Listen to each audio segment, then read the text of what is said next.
Today on Blue 58, the Packers took care of business against a bad team, so how should we feel about the Packers beating a team they were supposed to beat? Well, probably fine, but more importantly, what big questions are still out there? Blue 58!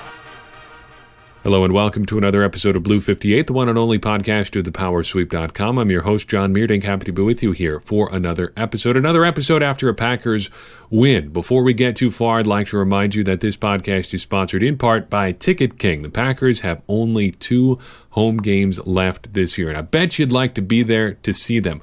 Why not get started with that process by checking out this coming Sunday's game against the Washington Redskins at Lambeau Field? Head to theticketking.com to snag your tickets for Sunday's game, or check out the ticket links at thepowersweep.com. It'll serve the exact same purpose. But time's ticking. Boy, only 4 games left in the regular season, and only 2 of them at home. Packers on the road this week, getting their 9th win against the New York Giants. What happened? Well, the Packers won. Like I said up top, they took care of business against the team they were supposed to beat. Why did it happen, though? More importantly, why?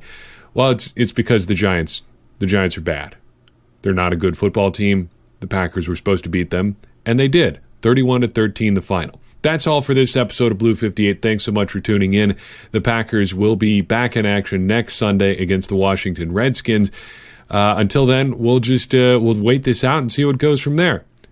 That's what we could do in this recap. Honestly, there's no point in really talking about what actually happened in this game. There's no why to this game. The Packers are better than the Giants. They were supposed to beat the Giants, and they did. 31-13 the final. It was exactly as close as the final score looked. Yeah, the Giants probably hung around longer than they should have, but the Packers ultimately put up enough points to make the margin look like the margin you'd expect between these two teams, about 18 points. That feels about right. So instead of talking about what exactly happened in this game that allowed the Packers to win, I want to talk about some of the bigger questions that this game presented. This is by no means a comprehensive list, but I came up with 3. First, why is Geronimo Allison still getting reps? Second, what is Mike Pettine's long-term job security? And third, why isn't Aaron Jones getting the ball more? First, the Geronimo Allison question. This one was interesting to me on a day that the Packers wide receivers had a pretty good outing at first glance, but digging deeper into the stats, maybe not so much. Between Davante Adams and Allen Lazard, you'd think that it was a great receiving day for just about everybody. But other than those two, the Packers wide receiver group only combined for 2 catches for 20 yards. They just can't seem to get open regularly in the passing game. So why is Geronimo Allison out there still getting reps? Because he's not good. He's had a bad season. But I think there are 3 plays from this game that show why he's still getting reps, and that says as much about the rest of the Packers receivers as it does about Allison himself. The first was a 4th down play on the Packers' second-to-last scoring drive of the game. The Packers are facing a 4th and 10. Aaron Rodgers drops back to pass, and he's pressured pretty quickly. Kind of just wings the ball up to Geronimo Allison, who catches the ball and comes up with a clutch 4th down conversion. Pretty big play. On the Packers' next scoring drive, they're facing a 3rd and short when Geronimo Allison, knowing exactly where the sticks are, comes up again with a play that allows the Packers to convert and keep their drive going, moving right down the field for what ultimately is the final score of the game, putting their margin at an insurmountable 18 points. 2 relatively key plays there that depended on Allison being in the right place at the right time and coming up with a timely catch. That's all well and good, but there's another play that I think shows why he is getting reps ahead of some of these other guys like Jake Kumerow and Marquez Valdes-Scantling. On the Packers' last substantive drive, they faced a 3rd and 7 play. Lined up to the far left of the formation, Marquez Valdes-Scantling, he of the world-class speed, had just miles of space in front of him. The Giants' defensive back clearly respected his speed and was playing 9 to 10 yards off him at least. Aaron Rodgers appeared to recognize this and called out to Valdes-Scantling, trying to get his attention, and appeared to get it when Valdes-Scantling looked back towards the inside at Rodgers. But after the ball was snapped, Rodgers threw to Valdes-Scantling on what looked to be a quick, like smokescreen type play. Only MVS had run downfield. He wasn't where Rodgers thought he was going to be, and Rodgers let him have it on the way off the field. Those sorts of plays are why Geronimo Allison is getting reps ahead of Marquez Valdes-Scantling and Jake Kumerow. I wish it wasn't the case, but those guys need to be making those plays, those easy layup plays that let you get trust from Aaron Rodgers to get ahead of Allison on the depth chart. And I know that the whole Aaron Rodgers needs to trust a receiver thing is probably, well, I mean, it's easy to criticize Rodgers for that. Just throw the ball to the guys that are out there. But these are like Masters level plays, Masters graduate course level plays for wide receivers, and they should be making these plays if they want to play with Aaron Rodgers. This is a play that could have salted the game away for the Packers. There was, I think, about 4.5 minutes to go when this play happened, maybe even a little bit more than that. It could have been about 6 minutes. That's not really the point, the exact figure on the clock. The point is the Packers could have run more clock, potentially even gone down and scored again. Or, like we saw against the Raiders, maybe MVS breaks a tackle and gets into the open field and you've got a real big play. Those are the sort of opportunities that MVS and other young receivers are missing. Allison is at least getting into the right position some of these times. Today he came up with a couple catches that we've seen him drop in past weeks, but at least he's there. These other receivers haven't been there. And that, I think, is enough of a difference right now that's putting Allison on the field ahead of some of these guys. The second question is concerning Mike Pettine's long-term job security. I don't think Mike Pettine should be considered a lock for 2020. And this is the story, I don't want to say I've been behind on this, but other people have been talking about his job performance as defensive coordinator a lot more than I have. What I can tell you is he's consistently dropped in our approval rating polls week over week. People just do not care for Mike Pettine and the job he's doing as the Packers defensive coordinator. To put it a different way, imagine Dom Capers ranking 28th in yards allowed, 23rd in passing yards, and 26th in rushing yards after the offseason the Packers had. So the Packers go out and sign Zadarius Smith, Preston Smith, Adrian Amos. They draft Rashawn Gary. They draft Darnell Savage. They're loaded up on defense, and still they're putting up numbers like this. That's where the Packers ranked coming into this game. And yet Mike Pettine doesn't face the same heat that Dom Capers did. And it's because he hasn't had the same postseason situation that Dom Capers has had. But the performance is not good. And perhaps more concerning, nothing seems to change. You have the same issues again and again and again. The Packers are soft in the middle. They give up big plays to tight ends or anybody who cares to stroll through the middle of the Packers defense. They give up explosive plays week in and week out to an alarming degree. And then this week they added playing super soft on 3rd and 4th downs to that list of ongoing issues. What's the deal? And why isn't it better? Working as I did very briefly at Costco in their major sales department, I help people out with their electronics. And one of the things that you'd have to do periodically is kind of troubleshoot on the fly for people who having computer issues, wondering whether or not they should upgrade. And the thing you want to narrow it down to is whether their problem is a software issue or a hardware issue. If you've got a good computer with good specs, chances are a problem that you may be having with it is just your software, the things that the programs that you're running. So we'll use browsing the internet as an example. A lot of people have had bad experiences with Internet Explorer. But if that's all you use to browse the internet, it's going to seem pretty slow. And if you don't know about your other options out there, it's never going to seem like you can get anything fixed or get anywhere with any kind of speed. That's a software issue. That's a problem that we can say, oh, you're having trouble getting anywhere with any kind of quickness on the internet. Have you tried using a different browser? That's something that you can change.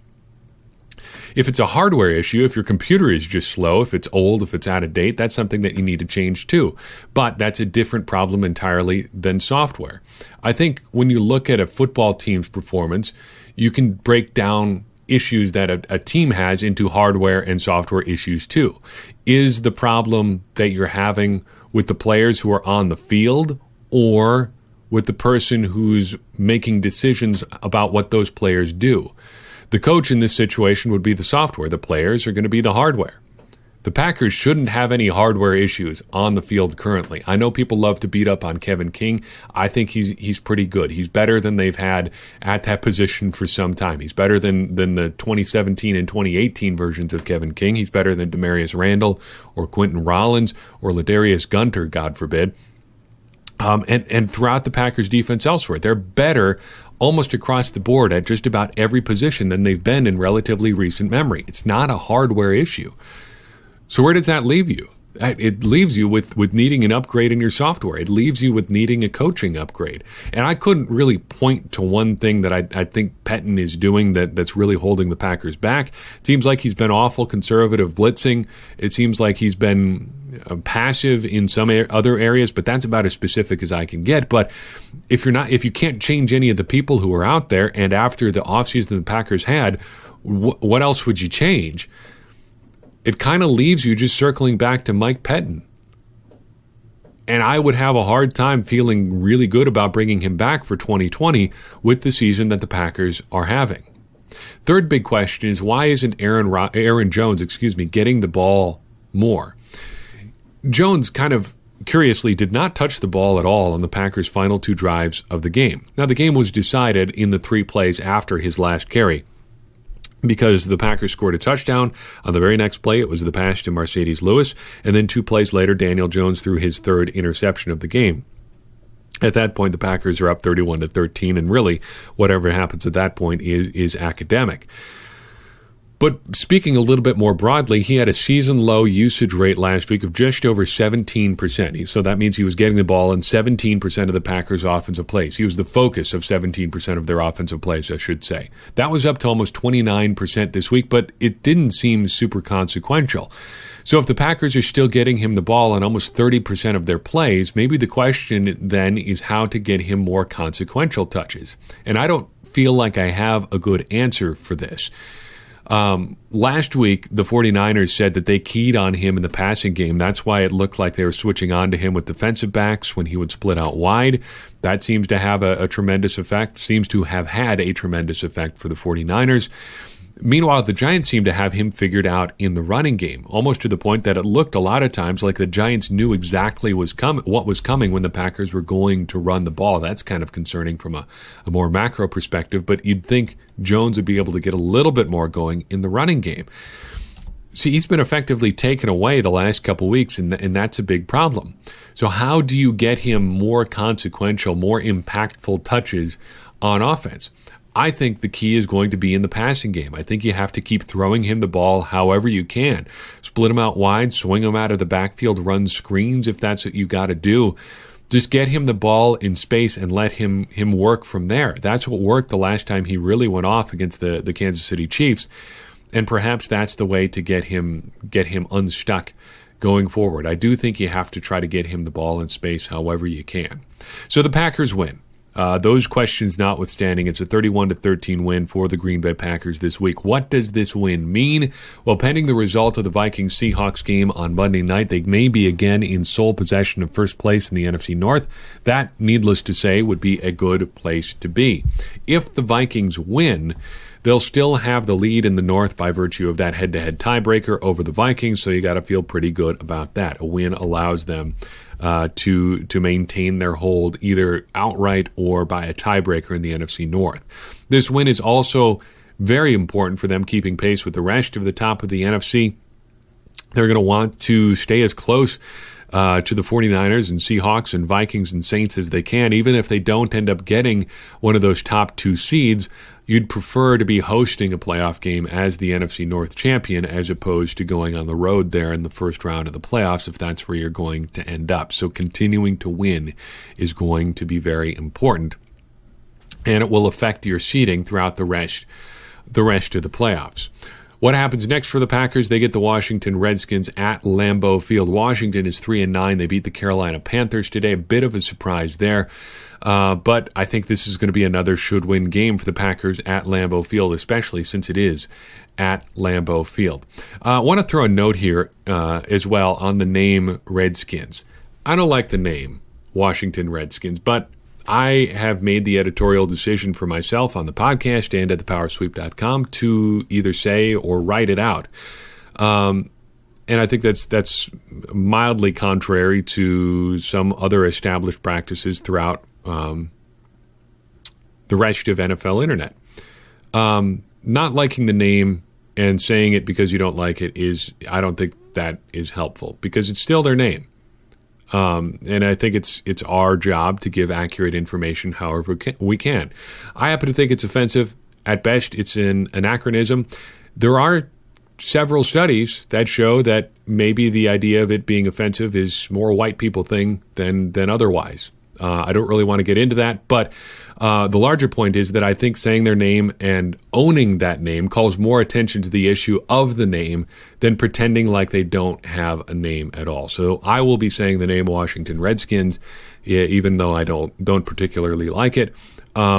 Whatever your opinion on it, I would encourage you to take a second and think about what you think of that name. If you're fine with it, that's your prerogative. If you're not, think about exactly why not. I think that's what this gives us an opportunity to do.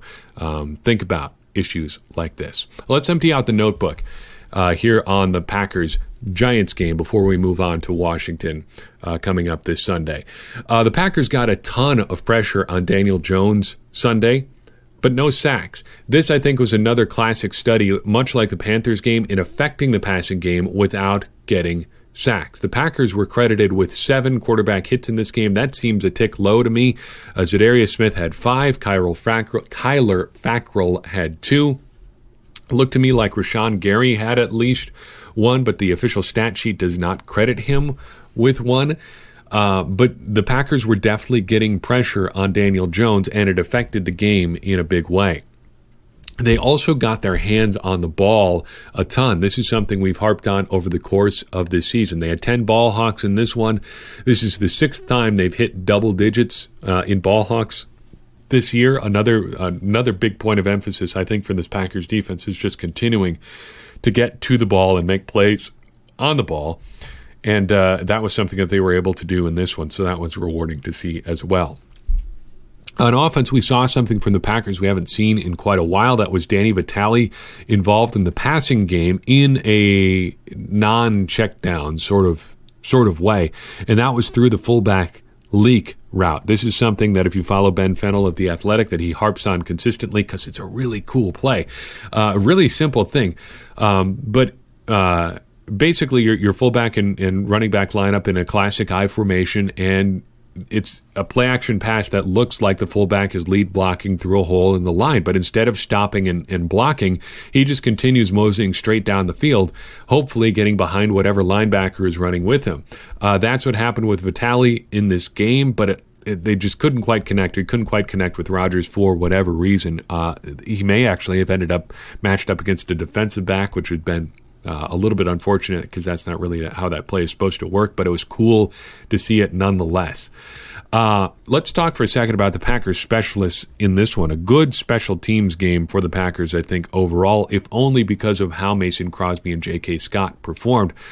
Mason Crosby hit a tough 47-yard field goal in the snow, and J.K. Scott was back to kicking deep again. He averaged 46.7 yards per punt, landed all 3 of them deep, officially 2 of them inside the 20. A good day for the Packers kickers, despite the conditions. Quick note on the announcers, Tom Brenneman said this is the 99th season of Packers football. That is incorrect. It is at least their 101st season, and depending on how exactly you want to count, you could go back actually much further than that. There are versions of the Packers stretching back well into the 19th century, but this is not the time to discuss that particular aspect of Packers history. Aaron Rodgers has been not so great at grabbing the free plays as he's been historically, at least recently. But in this game, I had at least 3 free plays credited to him. He had 2 on the first drive, and then he had the free play touchdown to Davante Adams to go up 24-13. It was really exciting to see that part of his game come back. Finally, Darnell Savage snags his second pick of his career, second of the season, but he did it in a decidedly unspectacular fashion. He got what I call the Ha-Ha Clinton Dix special, basically just camping out over a deep overthrow. Hey, they all count as interceptions in the box score. They don't have to be pretty. Like I always say, there are no style points in the NFL. And certainly he is not getting any style points for that one. It still counts, though. It's still an interception. And Darnell Savage, don't let anybody tell you otherwise. That's all I've got for you on this episode. Do appreciate you taking the time to check us out.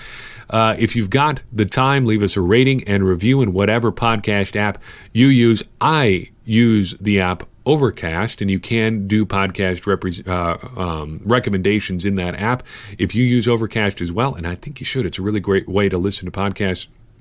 Leave us a recommendation in that app or wherever you happen to listen. It does help more people find the show. If you'd like to take your support to the next level, check out the support page at thepowersweep.com. There you will find other means by which to support us through our Patreon, through buying t-shirts and sweatshirts, through our Teespring link. Check those out.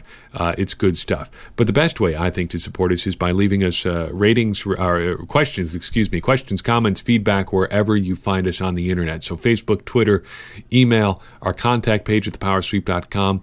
Whatever is on your mind, let us know, because that advances the conversation around the Packers and helps us further our mission of helping everybody become smarter Packers fans. And as I always say, smarter Packers fans are better Packers fans, and better Packers fans are what we all want to be. I've been your host, John Meerdink. We will see you next time on Blue 58.